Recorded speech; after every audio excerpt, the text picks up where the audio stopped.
John Cena, moja wa mastaa wakubwa wenye mafanikio makubwa katika historia ya mieleka ya WWE, ametangaza rasmi kustaafu kushiriki mieleka ya ushindani.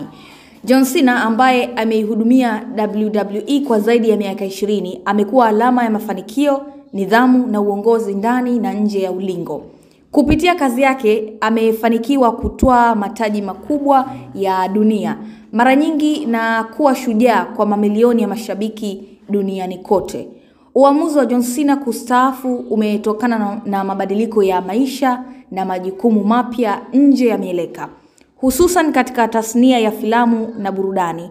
Kwa miaka ya hivi karibuni amekuwa akijikita zaidi katika uigizaji wa filamu za kimataifa na vipindi vya television, jambo linalomfanya apunguze kushiriki kwake mara kwa mara katika WWE. Hata hivyo ameendelea kubaki kuwa sehemu ya familia ya WWE kama balozi na mfano wa kuigwa. Katika safari yake ya mieleka, John Cena amejulikana kwa kauli mbiu yake ya Never Give Up, ambayo imekuwa chachu ya matumaini na motisha kwa vijana wengi.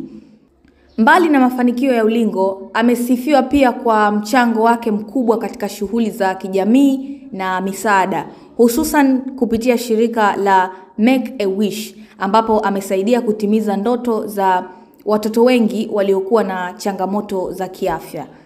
Mbali na mafanikio ya mataji, John Cena ameweka rekodi na historia kwa kuwa uso wa WWE kwa muda mrefu kuliko mastaa wengi waliomtangulia. Ameiongoza kampuni katika kipindi cha mabadiliko makubwa, hususan wakati wa PG era, akibeba jukumu la kuwa mfano wa maadili mema, nidhamu na heshima. Kupitia mchango wake wa WWE iliendelea kuvutia mashabiki wa rika zote na kupanua wigo wake kimataifa, hali iliongeza umaarufu wa mchezo wa mieleka duniani. Kustaafu kwa John Cena kunatoa nafasi kwa kizazi kipya cha wacheza mieleka kung'ara na kuendeleza urithi aliouacha. Wachezaji wengi chipukizi wamemchukulia John Cena kuwa kama mwalimu wa msukumo katika safari zao za mieleka. Ingawa hata shiriki tena mieleka ya ushindani mara kwa mara, uwepo wake katika WWE utaendelea kupitia kumbukumbu, mafundisho na mchango wake katika kujenga tasnia ya mieleka kwa misingi imara. Hii ni Zantime, usisahau kusubscribe, kulike, kushare pamoja na kucomment.